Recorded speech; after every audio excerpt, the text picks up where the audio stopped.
itakupeleka kwa Mungu.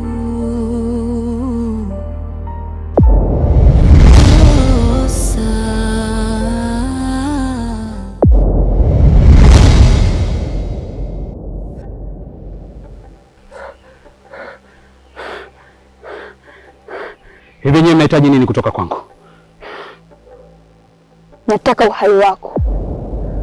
Kwa kosa gani kubwa ambalo mimi kwenu nimelifanya? Kwa kuwa mwalimu mpumbavu na mjinga ambaye unapita kwenye njia zetu. Lakini hiyo sio future yangu. Lengo langu ni kuhakikisha nyinyi kuwa na focus na future katika maisha yenu. Na sisi? Lakini wewe ni miongoni mwa wanafunzi wangu.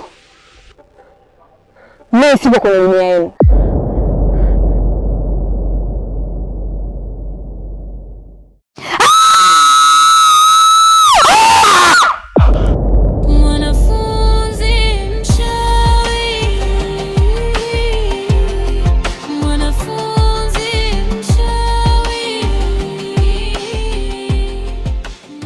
Mamako ana nafasi gani katika maisha yako?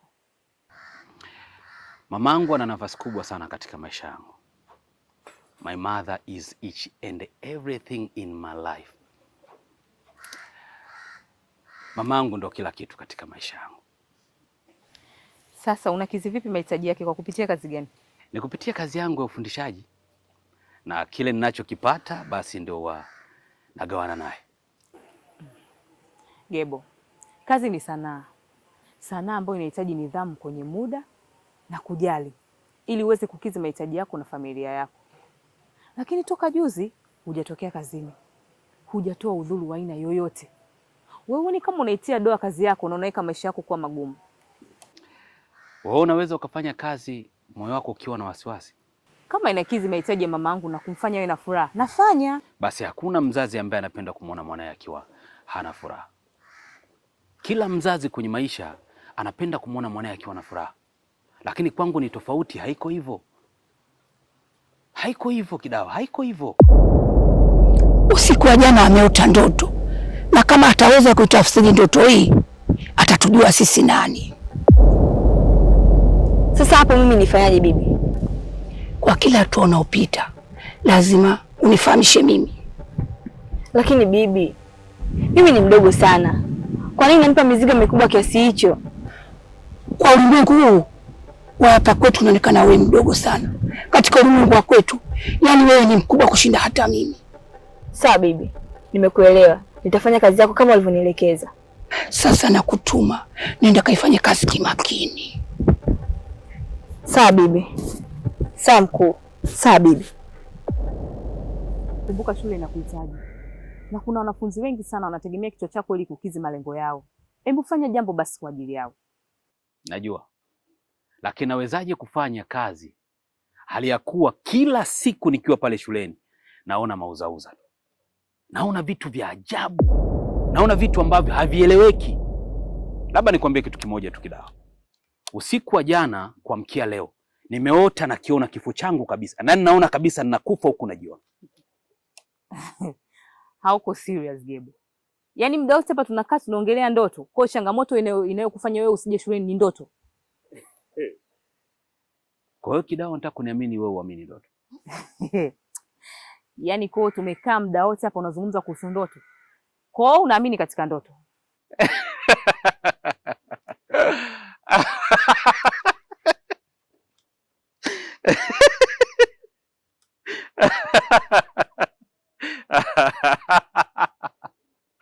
I know. Na hili kwa sababu haiko kwa upande wako. Lakini kama ingekuwa kwa upande wako, ungejua nini ambacho namaanisha. Hapana bwana. Kama masuala ya ndoto hapana. Fanya tu urudi kazini. Na sorry. Halo. Kama dakika 5 tu nitakuwa hapo. Haya. Have a nice day. You too.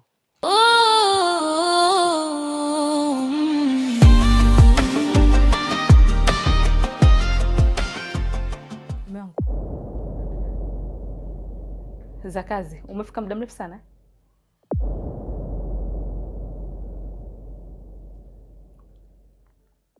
Unatoka wapi?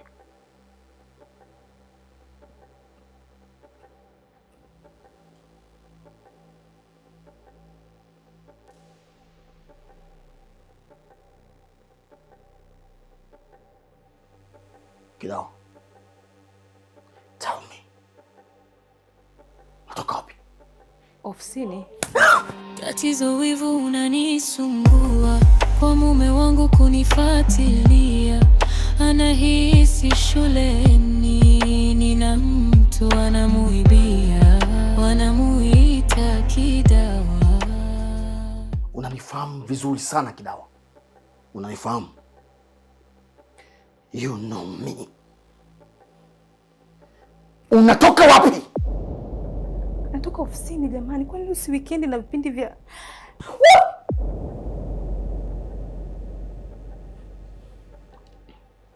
Lakini kwa nini nyanda tupendi kuaminiana? Nakwambia natoka ofisini, wanafunzi leo walikuwa na mitihani lazima nene ikasimamie. Sasa nipiga kosa langu ni nini? Namchukia sana mwanamke mwangu katika maisha yangu. Namchukia sana. Unaniambia unatoka kazini sasa hivi? Wewe unatoka kazini sasa hivi? Na kwa Gebo ulikuwa unafanya nini? Ina maana ile ni ofisi yako nyingine. Ukiacha ofisi ambayo unafanya kazi, pale kwa Gebo ni ofisi nyingine. Nakwambia nenda tu kuongea naye kwa sababu umeongea naye nini?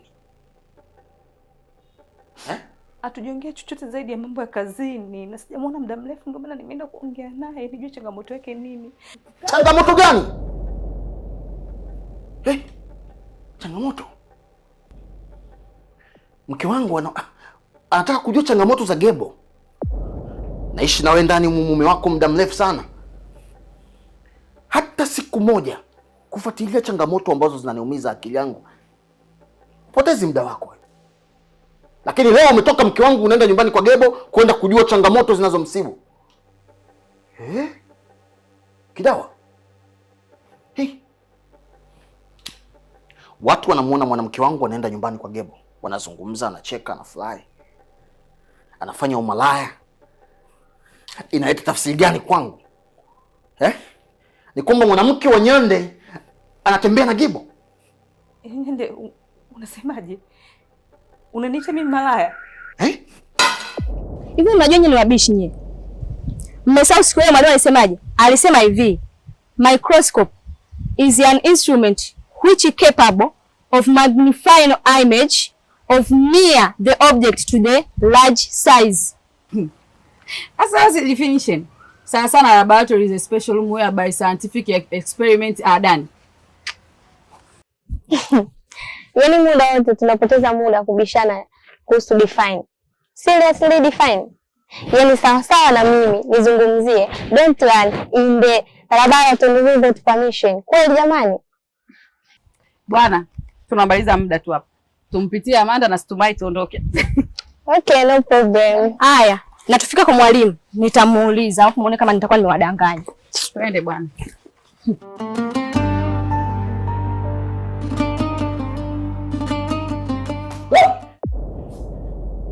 Umenihitaji? Na kuuliza swali, umenihitaji mbwa? Nimekuwa Nyande sasa, si ndio? Yaani unasahau hata lile jina ambalo unapaswa kuniita mimi. Unaniita mimi Nyande. Kidawa. Unasahau majukumu yako kwenye nyumba, si ndio? Unajisahau Wewe mpumbavu, kuanzia leo sitaki kukuona unatoa koto zako ndani ya nyumba. Swala la kazi na kila kitu nimefuta. Nitafanya kazi mimi mwanaume. Mimi mwanaume ndo nitaenda kufanya kazi, nitakuhudumia kwa kila kitu. Each and everything kwenye nyumba nitafanya mimi mume wako. No! No! No, no, no! No! Ni kitu ambacho kiwezekana. Siwezi kutunisha na kifua na mke wangu, siwezi. Siwezi. Si ni wewe ambao ulikuwa unasema mume wangu tufanye kazi tusaidiane. Tunasaidiana kutukanana, si ndio? Matusi Hakuna kufanya kazi hapa. Lakini unanikosea unachokifanya. Wanigibu kwa nini unamwisi vibaya? Na ninakwambia nimetoka hapa nimeenda kuongea naye masuala ya kazi. Unaniambia tena niache kazi. Ina maana hicho kisingizio ulikuwa nacho muda mrefu. Mimi siwezi kuacha kazi. Na kazi naendelea nayo kwa sababu umenioa, umenikuta na kazi yangu. Unataka niache uninyanyase? Siwezi, Nyande.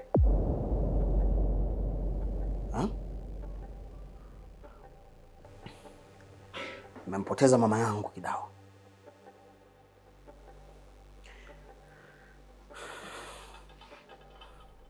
Sina mama, na chanzo cha kifo nakichekea. Naona na wewe unataka kwa sababu ya kifo kupitia upumbavu wako.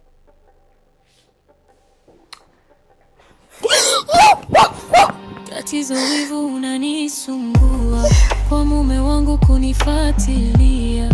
Anahisi shuleni nina mtu anamuibia, wanamuita Kidawa, na mume wake Nyande ampagawa na huba lake.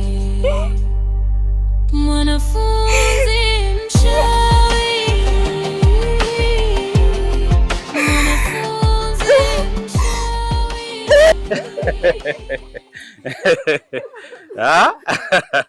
Kwa hiyo umefurahi umeenjoy? Lakini huo ndio ukweli na huo ndio uhalisia katika maisha. Kama unakuwa ni mpambanaji, lazima uhakikishe kwamba una uhusiano kati ya nafsi na moyo. Kati ya nafsi na nini? Na moyo. Hata mashujaa wengi waliopambana akiwemo Mwalimu Julius Kambarage Nyerere, wakina Kwame Nkrumah na mashujaa wengi sana. The hero and the giant of Africa, freedom fighter, the symbol of nationalism, king of the king, Kosa Trabu. Alikuwa ni rais wa Wasoto, Wazulu, Wankulukulu na hiyo ndio ilikuwa Afrika. Si tunaelewana hapa? Kwa hiyo mwalimu, elimu ya mapambano ilianza toka tukiwa tumboni. There you are. Kabla fertilization, millions of sperms zinazo struggle kuelekea katika mji wa uzazi. Hii inadhihirisha maisha yalianza katika mfumo wa kupambana. Na mshindi wa mbio hizo ndio wewe hapo. Mshindi wa mbio hizo ndio wewe. Hawa mkuwahi kusoma theory ya Darwin kwamba we live under the struggle of the fittest. The fittest will survive and the weak will be perished. Kwa mfano, mimi ni mtoto wa mwisho kuzaliwa katika familia yangu. Wazazi wangu wanapaswa kufanya nini? Cha kwanza ni kuhakikisha wanakupa elimu bora, lakini kuhakikisha pia wana uwezo wa kukupa kila mahitaji unayoyahitaji ili kukuepusha na vishawishi. Umesikia Amanda? Siwezi kupoteza hela zangu kukusomesha wewe. Nadhani umenielewa. Hivi baba, kwa nini unakataa kunipa haki zangu za msingi kama watoto wengine? Haki gani unataka wewe? Wewe kilichobaki ni kuolewa tu. Tena bahati nzuri nimempata yule mzee Shira pale. Ndio anataka kukuoa wewe. Hakuna mengine kuniumiza kichwa. Sihitaji kuolewa. Nahitaji elimu. Elimu ni kila kitu katika maisha yangu. Elimu utasoma wewe? Wamesoma ngapi? Kazi yenu mlitoambia ni mimba tu. Wengine wakishaolewa wanaenda kwa waume zao kumaliza mambo mengine yote la maisha huko. Mimi nikusomesha wewe? Afadhali dume langu la mbegu umekuingia. Baba, kwani bado hamjamalizana na mtoto? Huyu mbuzi anakia sana, angalia tu kusoma atasoma huyu. Baba, leo mimi na mood mbaya. Nitakuja kumpiga huyo mtoto wako afu mimi nje nipate kesi. Baba, wewe na kapumzika, tuachie mimi mwenyewe huyu. Sasa sikiliza Amanda. Utake utaolewa, usitake utaolewa na hakuna mtu yote kunifanya chochote. Tena nataka niwaambie shangazi zako aje kukucheza ili tukamilishe zao la ndoa zima. Mzee Shila aje hapa tucheze ngoma tu. Shida majanga, baba yake hana msaada. Amanda, Mesha napo majanga, watu wana wivu wa maendeleo. What happened? Leo kurogana ukipandishwa cheo, visa hafishi basi titi. Kwa hiyo mwalimu, unataka kuniambia maisha yanahitaji mapambano makubwa sana? Sana. Nafikiri kwa leo tuishie hapa tuishie hapa. Ile somo ni pana sana, lakini nafikiri kwamba Wakati mwingine tukikutana tutalizungumzia hili somo kwa mapana makubwa. Sawa? Kwa sasa mnaweza mkaenda jamani. Sawa Sawa. Jamani, hakikisheni mnampata Amanda na mnajua ana shida gani, sawa?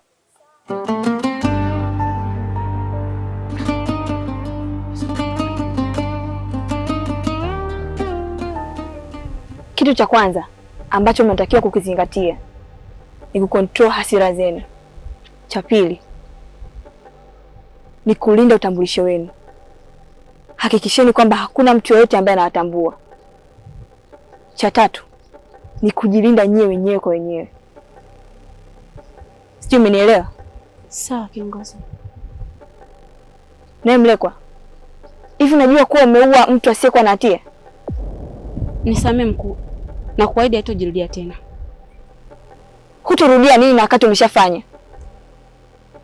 Siku nyingine ukirudia, sitakuwa na msamaha tena. Nitakuua mimi mwenyewe kama ulivyomfanyia mwenzako. Na wewe, kwa nini unakuwa na tabia ya kuwatishatisha watu? Vipi ukikugundua? Samahani mkuu. Hizo tabia ndio usizitaki. Hakikisha kwamba unakuwa makini. Na ikitokea wamekugundua, nitakuua. Samahani mkuu. Mwana watuse? Akachuchu tu mwana. Mwana watuse? Akachuchu tu mwana. Mmenikera. Amanda! Wewe Amanda! Wewe Amanda! Amanda! Amanda! Amanda, simama basi! Amanda, una shida gani? Simama basi!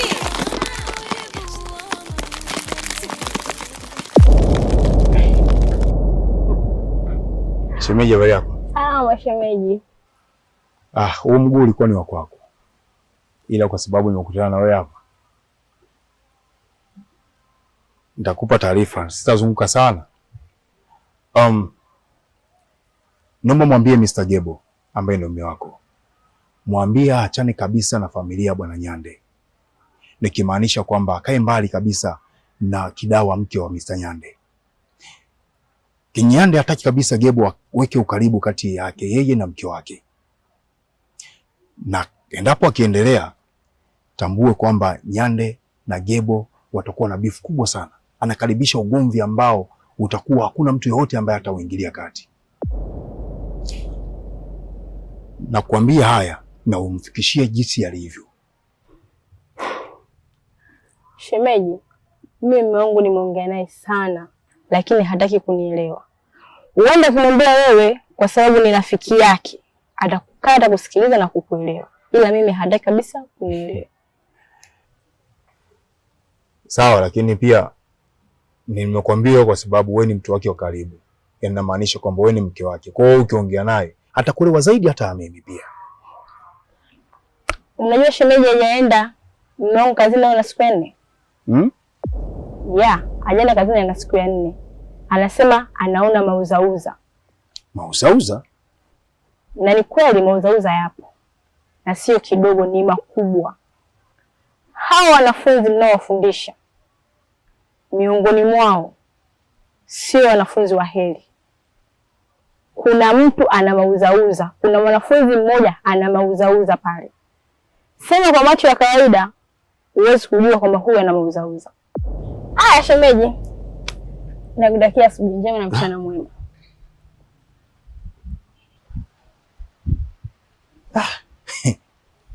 Yaani Vigagula. Changamoto ndugu yangu. Hivi leo Dosa hajaja shule kabisa leo. Alafu yule ni mzembe. Alafu kwenye mtihani anakuwa wa kwanza. Mbona kama ndio yule? Wewe subiri. Yule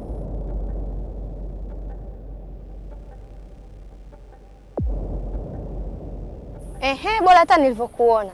Binti mdogo sana wewe. Haujali maisha yako, unachojali kila siku kutembea kuzurura. Vipi kuhusu shule? Mamu, katika siku sipo sawa na sihitaji ugomvi na wewe. Basi ni leo. Naomba niache. Sipo sawa kabisa. Wewe, akili haipo sawa wapi? Sema tu hujaja shule. Sasa nikwambie kitu kimoja. Sisi tumeshachoka kugelezewa majibu. Yaani wewe shule hauji au kanyagi ufanye kitu chochote, alafu unakuwa wa kwanza kwenye mtihani. Sasa si uniache. Wewe unajua mimi nasoma muda gani? Au unapenda tu kunifuatilia?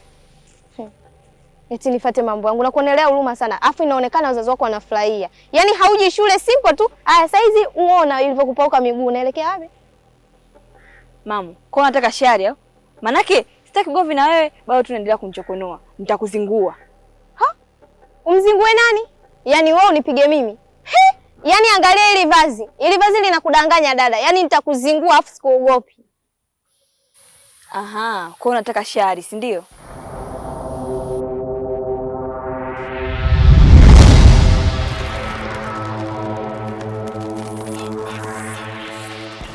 Unamtisha nani wewe? Nani anayekuogopa? Muone vile.